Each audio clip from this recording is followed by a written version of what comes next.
Então a gente vai agora, nossas propriedades da PPF associada vou tentar associar vocês isso a um diagnóstico e planejamento. Tá? O grande alvo, eu estava falando para a Luísa de manhã, agora mais cedo, que o nosso alvo aqui de manhã é bastante assim diagnóstico, vocês entendam por que fazer ou não.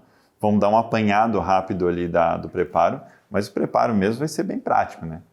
Então, tudo que eu falar aqui de manhã, a gente vai revisar à tarde na nossa prática com a paciente. Joia. Então, vamos lá. Biodinâmica da PPF. Forma geométrica do preparo. Retenção e resistência. A forma geométrica do preparo, a forma como vocês vão desgastar o dente do paciente, vai dar ou não o sucesso do teu tratamento. A forma do preparo precisa, mais à frente a gente vai ver, ele precisa ter uma certa angulação, precisa ter uma certa altura e... Com isso, eu garanto para vocês, que se não tiver nenhum tipo de intercorrência, o paciente de vocês vai ficar uns 30 anos com aquela prótese colada, não vai ter intercorrências, mas em contrapartida, vocês vão dizer sempre para ele que a durabilidade média de uma prótese é 8 anos, certo? Quando ele fala, tá doutor, só vai durar 8 anos? Não. Seu João, é média. Uns não escovam, comem caroço de azeitona na prótese e ela dura 1 ano e meio. Outros cuidam e dura 30. E aí você faz a média da 8. Então sempre, tá? Na área da prótese, a gente tenta focar nesse, em média, 8 anos.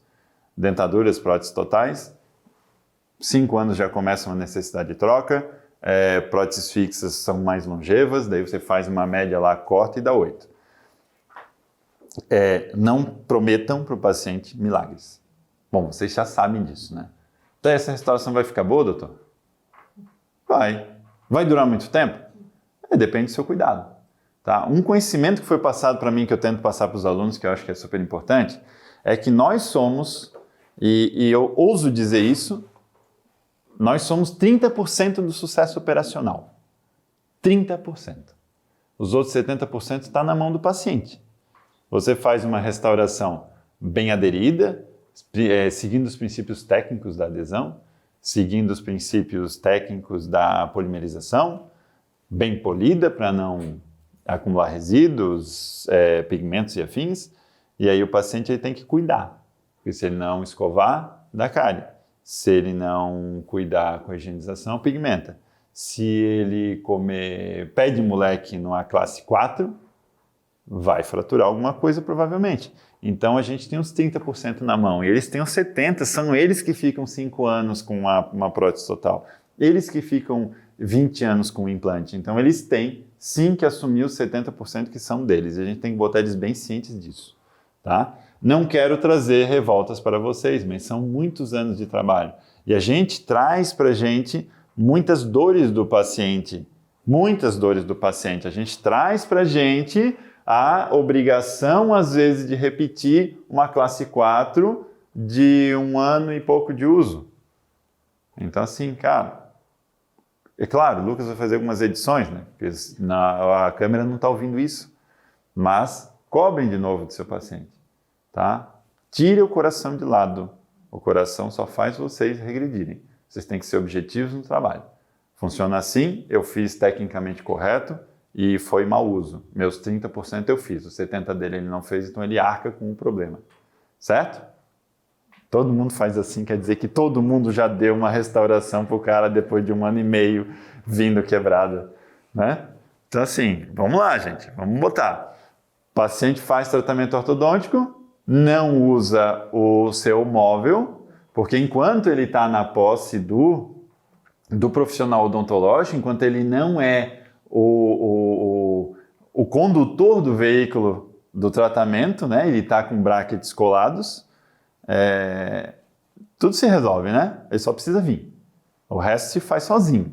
Aí quando você termina e ele não entende que o tratamento ortodôntico não termina com a remoção dos brackets, e sim tem uma fase de estabilização, não sei se é exatamente essa chamada fase, né? Movimentação e estabilização, ele não usa, volta. Aí o que o ortodontista faz? Faz um retratamento, às vezes, uns 6 meses, sem cobrar um tostão do cara. Ou cobrando só vou te cobrar então o custo do material, sabe? Mas quem que não usou o móvel? Como Invisalign também é uma dificuldade técnica, quem é o condutor do veículo do Invisalign? O paciente, não é o dentista. Então a gente tem que tentar botar eles em... Falei demais sobre algo que não tinha nada a ver, mas vamos lá, vida que segue. Então a gente tem que entender o conceito de braço de alavanca ou potência, que vai vir ali. A gente tem que saber a proporção coroa-raiz para poder fazer a nossa prótese fixa bem delineada. A gente precisa dar para essa prótese fixa a adaptação marginal. A gente tem que ver saúde periodontal para poder confeccionar essa prótese. Não adianta tentar moldar uma gengiva 100% inflamada, você não vai conseguir.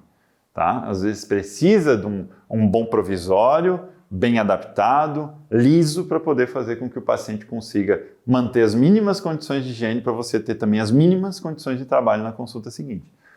Resistência do cimento é super importante e biocompatibilidade do material, onde a gente sabe que hoje o que a gente tem de carro-chefe de biocompatibilidade são cerâmicas, né? E acrílico hoje é segundo plano, mas acrílico já foi o material definitivo há alguns anos atrás. Era o que a gente tinha de bom para usar.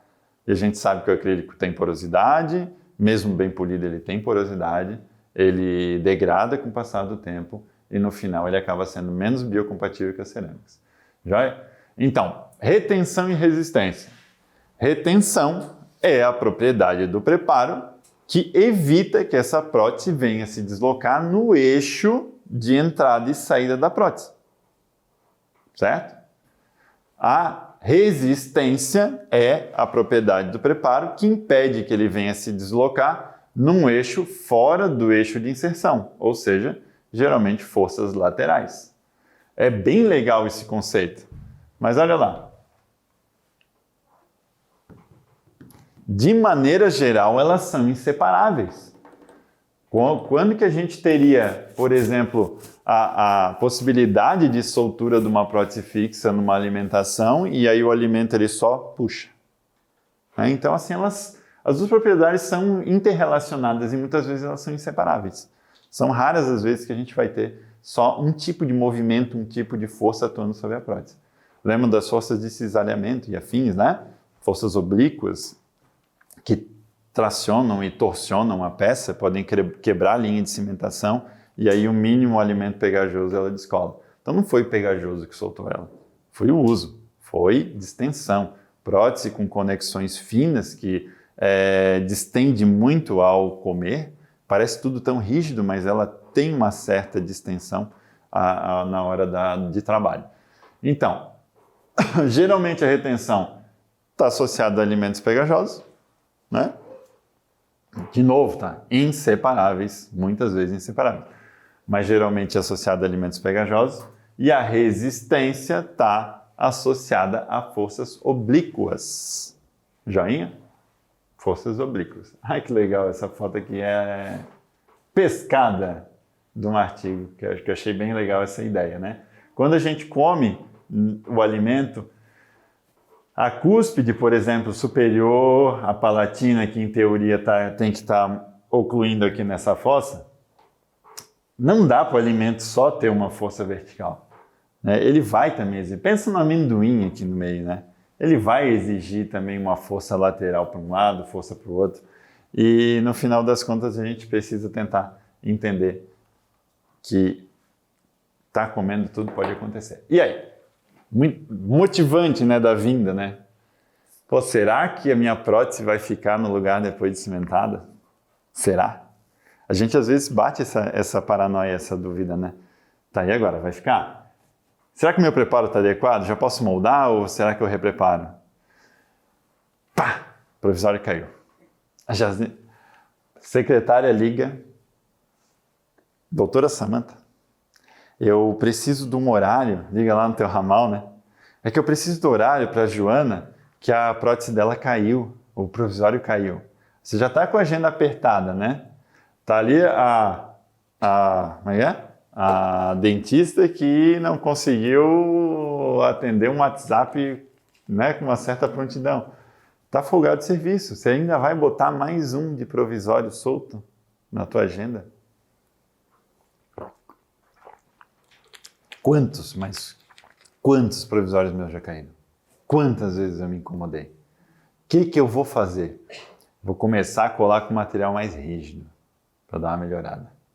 Aí depois na consulta seguinte era um parto para tirar, um parto para limpar o dente, um tormento.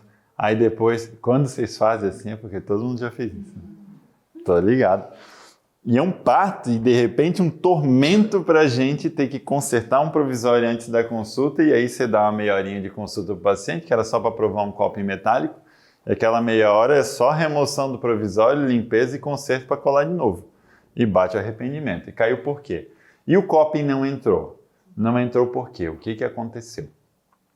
Tá? Então são dúvidas aí que a gente tem do porquê das coisas e tem que tentar não se revoltar. Então a gente vai para as propriedades do preparo, porquê das coisas, tá?